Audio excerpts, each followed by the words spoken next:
¿Cómo podemos abordar este tipo de procesos cuando hay esos desbalances jurídicos? Y por otro lado, también una preocupación que tenemos como pueblos, y lo mencionan en algún momento algunos compañeros, es que llegan procesos de colonización, procesos de toma de la tierra y este tipo de cuestiones que se han mencionado, pero cuando hay una acción gubernamental, no es por el derecho de las comunidades o de los pueblos a proteger su territorio, es porque es un área protegida, es porque hay una especie en peligro de extinción. O sea, hay 100 razones de la conservación priorizadas en las políticas públicas y no los derechos de la gente, de los derechos colectivos. Entonces, en este caso, pues, tenemos que también ir armonizando una cultura de comprender qué son los derechos colectivos. Una vez preguntaban, ¿cuál es la compatibilidad entre los derechos colectivos y los derechos fundamentales, humanos y políticos que constituyen la república? Entonces, no había otra explicación que decir que los derechos de las repúblicas latinoamericanas, que se basan mucho en el derecho romano, pues son números hexagesimales, como en matemáticas, y los derechos de los pueblos indígenas son binarios. O sea, podemos hacer ecuaciones, pero son dos sistemas numéricos diferentes. Entonces, eso también tiene que provocarse a lo interno de las instituciones de administración pública.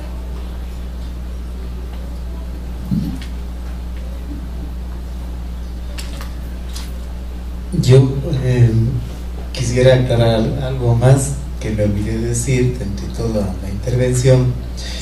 Es que dentro de los 220.000 hectáreas, que es el territorio que se encuentra ubicado en la cordillera del Cóndor, es un territorio que en Ecuador se comenzó a trabajar para crear una área protegida, pero el esfuerzo que nosotros hicimos de organizar y trabajar en la forma como les mencioné, no es una área protegida, es un territorio indígena. Esa es la diferencia de cómo administrar un territorio indígena con iniciativa propia. Obviamente hemos logrado últimamente el apoyo fuerte del Estado, del gobierno, incluso con el programa que establece el gobierno nacional, ¿no? Uno de los programas en el Ministerio del Ambiente, que es el programa Sociobosque, es un incentivo que a través de fondos logramos negociar esos recursos, a pesar de que este es un área, un territorio indígena. Es decir, el gobierno, claro, no nos ha aceptado con aplausos, sino al menos nos han aceptado con todas las reglas, las formas de organización que nosotros la tenemos. Entonces, lo que había, no pensé que, a veces hablo mucho, pero pensé que se iba a terminar el tiempo.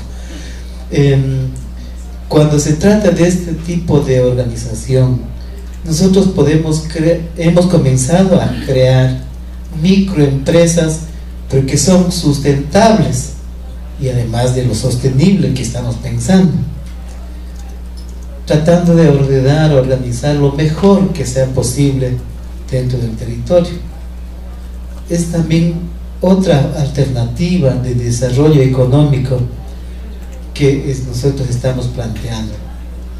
Entonces, eso quiero mencionar y quiero dejar claro.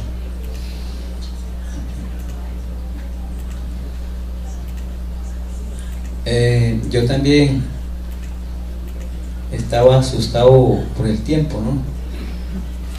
Pero ahorita ya me está sentando. El compañero, yo creo que es la buena pregunta, ¿no? ¿Qué se hace? Yo creo que donde hay dos países va a seguir presentando problemas, pero en caso de nosotros en la Sierra Nevada de Santa Marta tenemos unos traslapes que es el Parques. Como nosotros hemos venido desde nuestra organización de los principios de los pueblos, de los 4 pueblos de la Sierra, Arhuaco, Cogi, los Cancuamos, somos 4. Como lo manejamos desde los principios culturales, desde la visión propia, de la misión, el uso y el manejo. Ahí está, yo creo que hay buena gobernanza. El parque en sí, pero no en toma de decisiones, sino bajo unos acuerdos sencillos. Y ahí estamos manejando con parque. Es cuando ya empezamos a hablar sobre, como decía el compañero, sobre un territorio ancestral.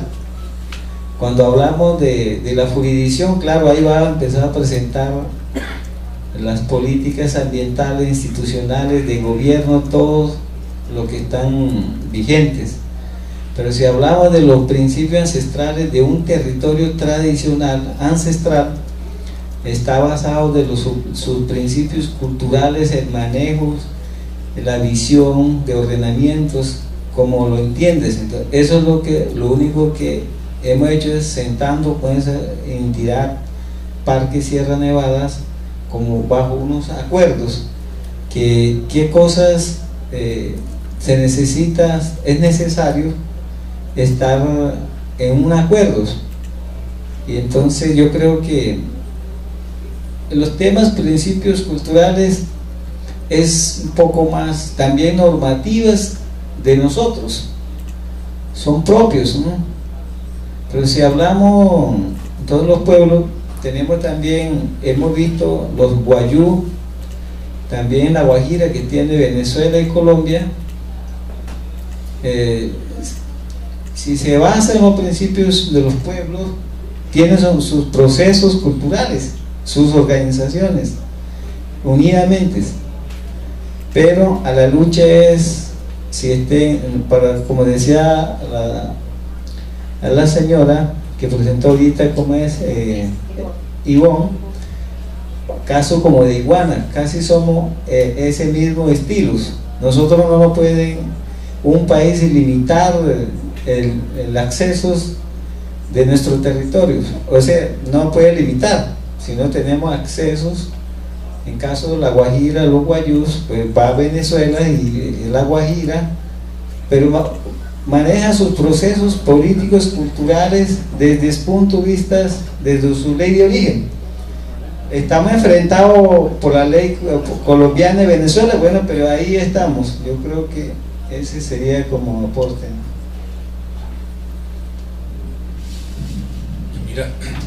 Yo miraba ahorita, y la presentación un poco la cambié después de ver la presentación de Gracia, donde define como los 4 lineamientos de la UICN, y empezaba a discutir en la cabeza para la Sierra de Santa Marta cuál de los 4 aplico. Cuando si uno revisa, uno consigue de pronto que es un territorio indígena, y uno puede decir, entonces voy a jugar con la gobernanza de pueblos indígenas y comunidades locales, pero al mismo tiempo es un parque nacional natural, entonces puedo hablar del manejo de gobernanza compartida. Pero dentro del parque uno puede hablar de pronto de gobernanza compartida, y fuera del parque, porque el territorio indígena va más allá del parque y va más allá del resguardo. Colombia aprobó por una resolución y reconoció en la sierra el territorio ancestral indígena, que va mucho más allá que el área del resguardo real, donde ellos, y hay discusiones internas en el país si se aplica o no la consulta previa, pero como ya está aprobado por resolución, les toca aplicar la consulta previa. Pero entonces, ¿cuáles son las formas de uno hacer realmente una gobernanza efectiva en un territorio cuando hay tantas instituciones con una gobernabilidad establecida, donde hay el gobierno de ente territorial, como son las alcaldías, que son 18 alcaldías, cuando hay 3 gobernaciones, cuando hay 3 corporaciones de autoridades ambientales, cuando el Ministerio de Ambiente tiene legislación sobre parte del territorio también, a través de parques nacionales, hay una complejidad de donde uno dice cuál de las 4 categorías de UICN aplico, o es que no hay una fórmula para uno realmente dar gobernanza a un territorio, si no se hace realmente una capacitación en las comunidades. Si las comunidades no están capacitadas, no pueden decidir correctamente lo que quieren. Si las comunidades no se organizan realmente, y no solamente hablamos de las líneas de las campañas también, no deciden correctamente, y el respeto a las instituciones, realmente a los temas de gobernanza local. Y cómo realmente, como usted decía, cómo combino las diferentes estrategias para poder tener realmente una gobernanza efectiva para el mejor manejo del territorio.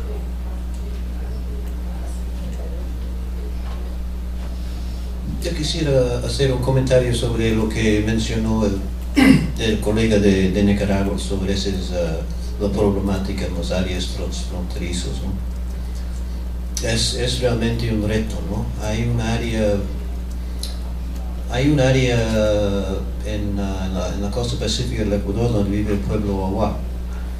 Tienen en Ecuador alrededor de 120.000 hectáreas y en Colombia como 400.000 hectáreas y se colindan, ¿no?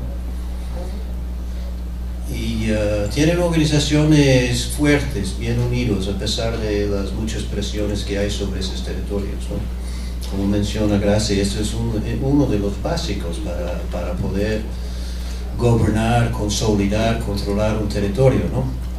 Ellos tienen lo que le llaman la gran familia Wa. Hay 4 federaciones indígenas, 1 en Ecuador y 3 en Colombia, y vienen reuniéndose desde hace 20 años. Y en los territorios a cada lado de la frontera son las federaciones que manejan el territorio, ¿no? No dejan entrar a las autoridades del Estado. Bueno, en Ecuador hay unos centros de salud que apoyan el Estado. Los profesores de las escuelas también reciben sus sueldos del Estado, y algo similar en Colombia. Pero más allá de eso, no hay presencia del Estado en esos territorios. Están alrededor de ellos hay grupos revolucionarios, paramilitares, hay empresas madereras, empresas mineras, todos con sus intereses presionando. Y cuando vienen esas presiones, no es el Estado ni a un lado u otro que viene a defenderlos, sino son los mismos pueblos, ¿no? Entonces ellos han logrado eso, pero no es un asunto fácil. Y han logrado por su propia capacidad organizativa.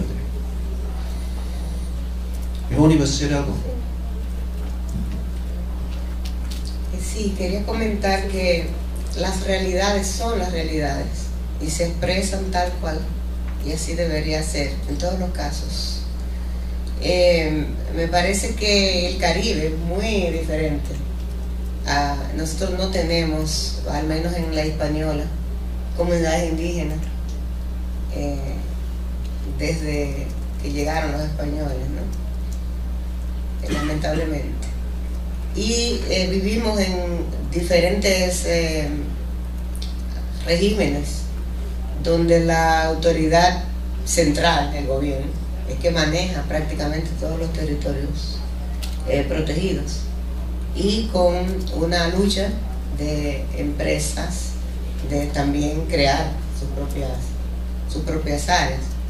O sea que se está partiendo desde cero, desde sitios donde se crearon áreas protegidas sin el consentimiento de la gente, y donde la gente pescaba normalmente, hacía su cacería, tenía su conuco, como le llamamos nosotros a los pequeños predios, y estaba ahí con su terreno, que no le fue pagado en muchos de los casos, y lograr que la gente entonces quiera el área y quiera apoyar y quiera protegerla y se integre a cuidar y a monitorear y a identificar terrenos para establecer corredores. Es un proceso muy difícil y muy largo, sobre todo cuando estamos hablando de una sociedad sumamente paternalista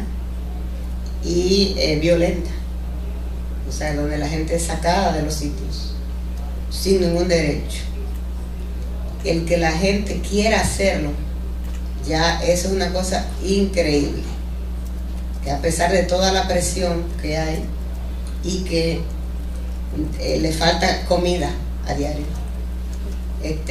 pensando en la conservación de los sitios y sea capaz de integrarse en procesos donde hay personas de otros niveles de conocimiento, por lo menos académico, formal, hacer parte de eso. O sea, que nosotros, gente que no fue a la escuela, sea coautor de trabajo, que él, aunque no lo escribe bien, lo narra muy bien, y otro lo puede escribir bien, y esté eso en el nivel internacional, prácticamente global, con la gente de la comunidad al frente. Para nosotros eso es algo que no tiene precio. A ver, ahora escuchamos un poco de los compañeros que quieren hablar.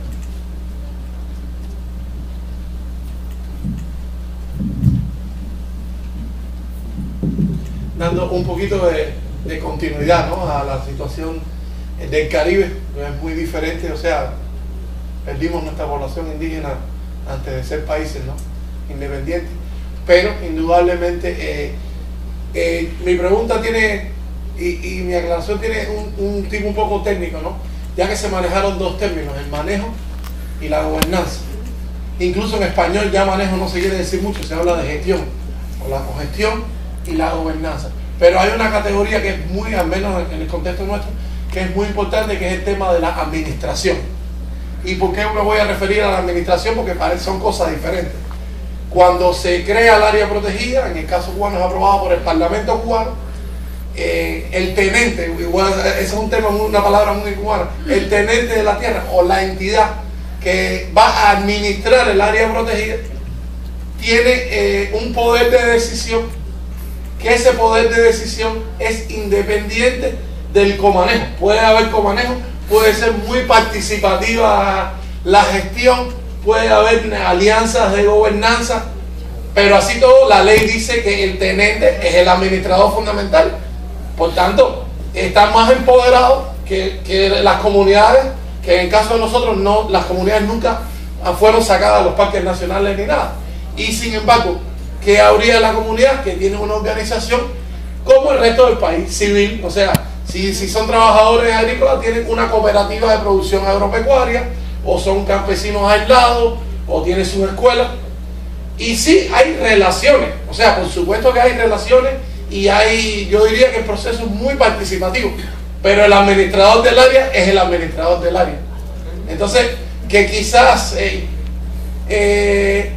pensemos en el manejo, que hay muchas experiencias, en la gobernanza, pero como ya después que eso lo aprobó el Parlamento, cómo empoderamos a determinados actores, ya sea comunidades, usuarios de determinada área, para que tengan un determinado nivel de negociación, independientemente que el área tenga buenos valores y que no se haya votado a nadie, pero hay alguien que es más administrador que los otros que están actuando por ahí.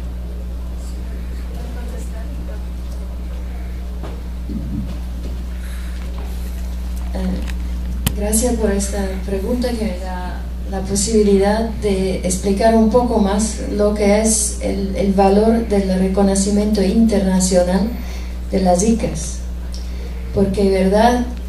Cuando, según la UICN, según la CBD, el convenio sobre la conservación de la diversidad biológica, que es un convenio aprobado y suscribido de 193 países al mundo, y estos países no hacen simplemente así para decir, tienen obligaciones sobre este convenio. Hay un programa de trabajo sobre las áreas protegidas que dice que el segundo elemento se llama gobernanza, equidad, partaje equitable de beneficios, participación y partaje equitable de los beneficios. En este elemento está dicho que la gobernanza tiene que diversificarse, y dentro de esta diversidad de forma de gobernanza tiene que estar las ICAs. Esto significa que desde el punto internacional, no va a pasar mañana, no va a pasar el lunes, pero el miércoles, pero el viernes, sí está bastante gente al interior de cada país de estos 193. Uno tiene que ver en perspectiva un cambio de las leyes que están geriendo las áreas protegidas del país. el reconocimiento de áreas gobernadas y administradas, si uno quiere utilizar el mismo término, por los pueblos indígenas y las comunidades locales. En esto el punto que las preguntas que está pidiendo este taller son tan importantes. ¿Cuáles son las condiciones que permiten a estos pueblos indígenas y comunidades locales de tomar verdaderamente de buena manera esta gobernanza? Y a mí me parece que el elemento que se acaba, los derechos colectivos, derecho de tener la tierra, de cuidar la tierra colectivamente para muchos años, para el futuro, y de hacerlo con administración propia, sin estar, digamos, mismo confesionado desde afuera con su forma. Tal vez yo vi instituciones locales que fueran ruinadas completamente desde el gobierno, porque le reconoció muy bien, pero le reconoció pidiéndole que se transformen en organización reconocida por el gobierno, que abandonan su forma tradicional de conservación y que toman una otra forma de institución que no es la suya. Y cuando no es la suya,